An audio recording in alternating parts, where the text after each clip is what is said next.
Hi there, I'm Jules from thestonesoup.com and today I've got another fresh 6-ingredient dinner recipe for you.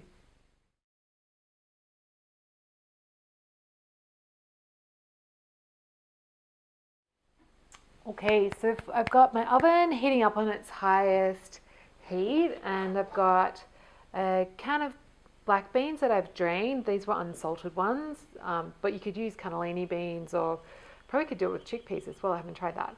And then we've got 150 grams, which is 5 ounces of brown sugar, 40 grams of cocoa powder, which is 1.5 ounces, and then 70 grams of olive oil. I just use a light olive oil, it doesn't have a lot of flavour. And so that's 1/3 of a cup, and then we're just going to puree it with this stick blender. Oh, actually I forgot the eggs. That's why it's so dry. Okay, so we need 4 eggs. Don't forget the eggs. So 1 teaspoon of vanilla extract. Okay, then we can get back to pureeing. So there we go. Great. So you just want to, you could use a blender if you like that, or if you didn't have one, you could just mash the beans with a fork.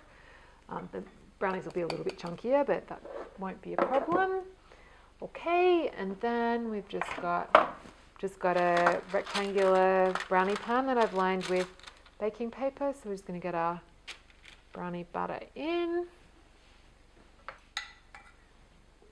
Awesome. And then we're going to scatter over our chocolate chips. So 150 grams, which is 5 ounces, same as the brown sugar.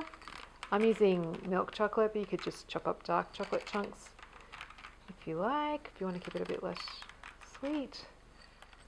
Okay, and then we're going to bake. Our brownies had probably 11 minutes because I forgot to set my timer, but it should have been 10. But you can see they're all puffed up and risen, so I'm just going to get them out and let them cool, and then they're actually nicer if you let them chill before you cut them.